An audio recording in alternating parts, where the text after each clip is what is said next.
हरे कृष्णा। आशा करता हूँ आप और आपकी फैमिली सब हेल्दी होंगे। मेरा नाम है नितिननाथ शर्मा और असेट मैनेजमेंट अंडरस्कोर आयुर्वेदा में आपका स्वागत है। सो आज एक अलग टॉपिक पे बात करते हैं। पुराने ज़माने में हमें कुछ चीज़ चाहिए थी तो हम लोग तपस्या करते थे। ऐसा सुना होगा आपने। बहुत से ऋषि मुनियों ने तपस्या करी, भगवान से अगर कुछ वरदान मांगना था। ऋषि मुनि क्या, इनफैक्ट रावण जैसे ने भी भगवान शिव से तपस्या करके इतने वर मांगे, उसने इतनी शक्तियाँ प्राप्त करी। और रावण की बात नहीं कर रहा। आप देखोगे, अगर इतिहास, अगर हिस्ट्री अगर आप पढ़ोगे तो बहुत से लोग थे जिसमें विश्वामित्र भी थे जिन्होंने इतनी घनघोर तपस्या करी। इंद्र का सिंहासन डोलने लग गया तो इंद्र ने उनकी तपस्या पूरी ना हो उसे भंग करने के लिए मेनका को भेजा।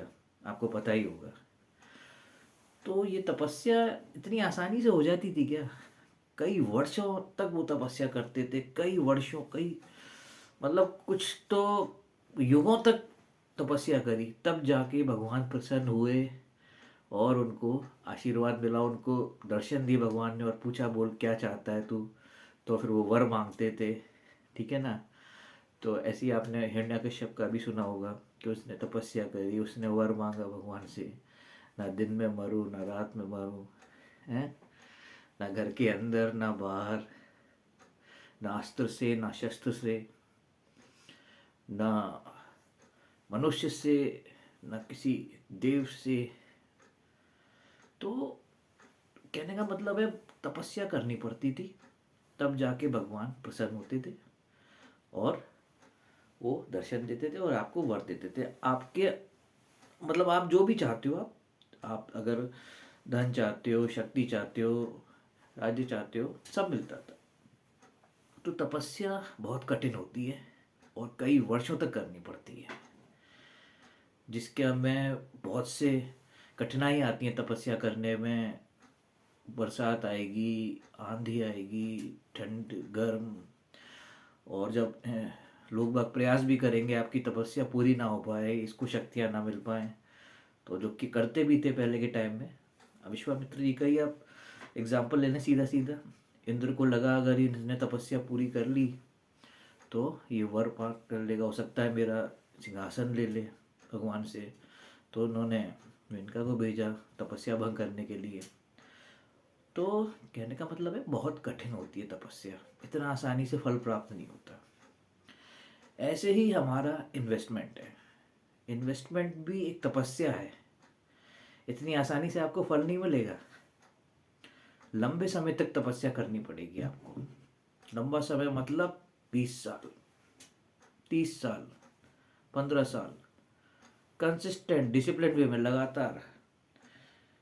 कितनी भी आंधी तूफान आ जाए दुनिया में, लेकिन आपको लगातार जप करना है। ऐसी तो होता है आदमी पुराने ज़माने में एक मंत्र लेते थे और उसी को ही सालों से जप करते रहते थे जब तक भगवान आ नहीं जाए। तो ये भी हमारा एक मंत्र है जो SIP है। ये भी एक एक फल प्राप्त करने का मंत्र है और जिसके अंदर बहुत सी रुकावटें आएंगी। बाजार गिरेंगे, बहुत सारी चीज़ें होंगी दुनिया में, अखबारों में छपेगा, न्यूज़पेपर में बोला जाएगा, बगल वाला आदमी आपको बोल रहा होगा कि अरे सब बेकार है, कुछ नहीं है, आपका माइनस में जा रहा होगा पैसा जितना आपने जमा किया है। तो आप डर के मारे उसको बंद कर देंगे। तो आप जो फल आपको प्राप्त होना चाहिए 20 साल में वो नहीं मिलेगा, आपने अपनी तपस्या भंग कर दी। तो इसीलिए ये भी मैंने भी बोला, इन्वेस्टमेंट भी एक तपस्या है और इसे हर कोई पूरा नहीं कर पाता। हर कोई पूरा नहीं कर पाएगा इसको। कमज़ोर दिल वाले तो बिल्कुल ही नहीं कर सकते, जो दूसरों के बहकावे में आते हैं। तो ये भी एक तपस्या है। आपको विश्वास है, तपस्या करने वाले को विश्वास होता था कि हाँ मेरे को प्रभु मिलेंगे। वो दुनिया की बातों में नहीं आते थे, वो अपना आँख बंद करके तपस्या करते रहते थे। चाहे कुछ भी हो जाए दुनिया में, इधर की उधर हो जाए, उन्हें कोई फर्क नहीं पड़ता था। और भगवान उनकी रक्षा भी करते थे, ऐसा नहीं है। तो वो सारी चीज़ें आपको ध्यान रखनी चाहिए। भगवान को मानते हो, भगवान को आपने देखा है?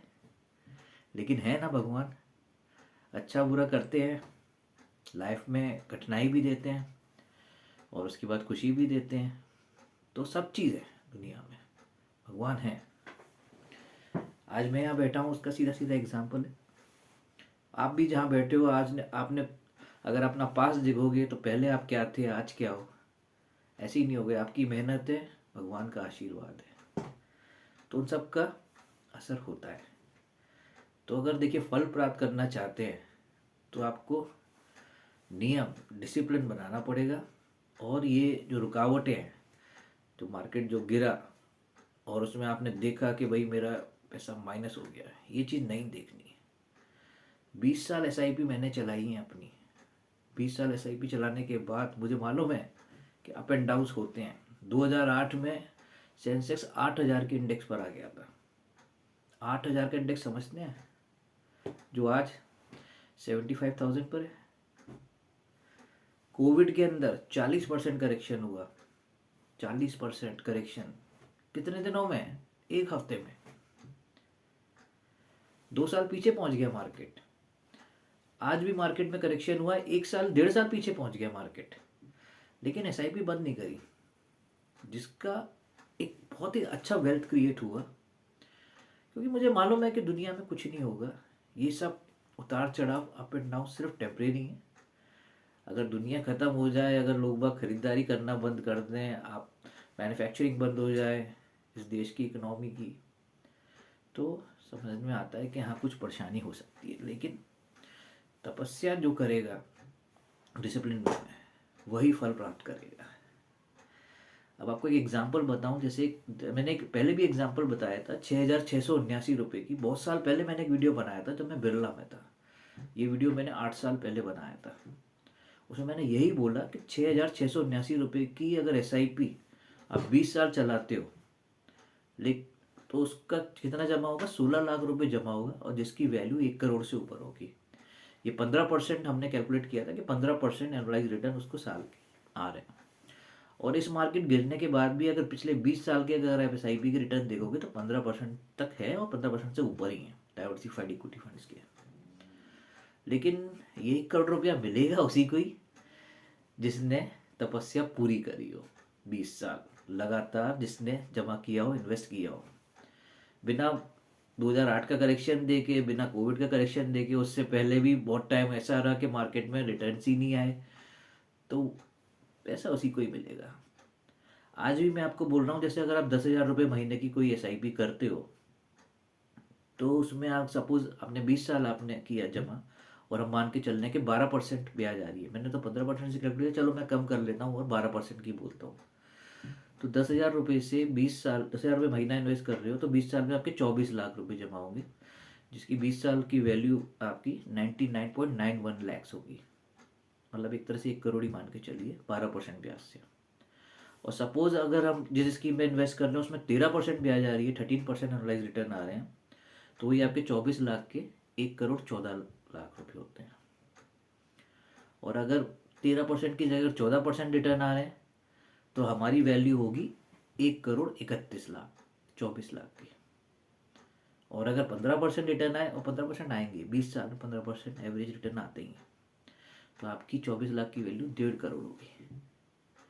लेकिन मिलेगा उसी को ही जो तपस्या पूरी करेगा, भंग नहीं करेगा, डरेगा नहीं ये बाजार के फ्लक्चुएशन से। और भी एक तरीका है, अगर एसआईपी में आप टॉपअप करते हो, एसआईपी अमाउंट आप बढ़ाते जाते हो, तो ये तपस्या और जल्दी आपकी पूरी हो जाएगी। जहाँ 20 साल होने थे वहाँ 15 साल में ही आपको ये मैच्योरिटी वैल्यू हो जाएगी। लेकिन डिसिप्लिन वे में भाई फल प्राप्त करना है, वरदान प्राप्त करना है समृद्धि का, सुख समृद्धि का, तो ये एक मंत्र है एसआईपी, जिसमें कठिनाइयाँ आएंगी। ये मार्केट्स गिरेंगे, आज गिरे फिर बढ़ेंगे, आने वाले 5 साल बाद हो सकता है फिर गिरे, लेकिन फल उसी को ही मिलेगा जो रेगुलर डिसिप्लिन वे में इन्वेस्ट कर रहा है। तो इसीलिए घबराएं मत एसआईपी वाले, बिल्कुल भी मत घबराएं, कुछ नहीं होगा दुनिया में, दुनिया ख़त्म नहीं हो रही, ठीक है ना। अगर इन्फ्लेशन से, महंगाई से लड़ना है तो आपको ये तपस्या पूरी करनी पड़ेगी, और अगर डर के भाग गए तो कुछ फल नहीं मिलने वाला। ठीक है ना, आपका टेम्प्रेरी लॉस आपका परमानेंट लॉस में कन्वर्ट हो जाएगा। तो निश्चिंत रहिए, इकोनॉमी पे भरोसा रखिए, ट्रस्ट रखिए, दुनिया में कुछ नहीं हो रहा, सब चीज़ वापस धीरे धीरे सही हो जाएंगी। अच्छा समय आएगा, बुरा समय भी आएगा, उसके लिए तैयारी करके रखनी चाहिए। तो एसआईपी वालों को मैं यही बोलूँगा कि अपनी एसआईपी बिल्कुल भी बंद ना करें, और जो वन टाइम इन्वेस्टमेंट है वो हमेशा अपने पोर्टफोलियो में लिक्विड रखें। तो लिक्विड से जो एसटीपी आपकी चल रही होंगी आज डेली बेसिस पे, वो बहुत अच्छी एवरेजिंग कर देगी आपकी।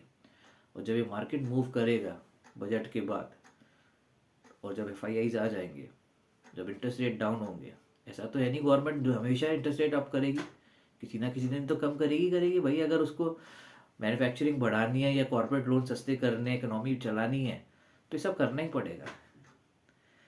तो ये सब होगा ही होगा, आप उसके लिए निश्चिंत रहिए, घबराएं नहीं बिल्कुल भी, और अपनी तपस्या को पूरा करें जिसका आपने प्रण लिया था कि मेरे को भाई रिटायरमेंट पे मुझको 60,000 रुपये महीना पैसा चाहिए म्यूचुअल फंड से। लेकिन 60,000 रुपये महीना तब मिलेगा जब आप इधर इन्वेस्ट करोगे। बच्चों के हायर एजुकेशन के लिए मुझे अगर 50 लाख रुपए चाहिए, तो यहाँ पर आप इन्वेस्ट करोगे गिरते हुए मार्केट में, तभी आपको 50 लाख मिलेंगे। निकल गए तो फिर कहाँ मिलेंगे आपको? फिर तो लोन देने वाले तैयार बैठे हैं और ज़िंदगी भर लोन ही भरते रहना, ईएमआई भरते रहना। तो वेल्थ बनाने के लिए पैसा इन्वेस्ट करना ज़रूरी है, तभी वेल्थ बनेगी। बाकी आप कुछ समझदार हैं, आप सब जानते ही हैं।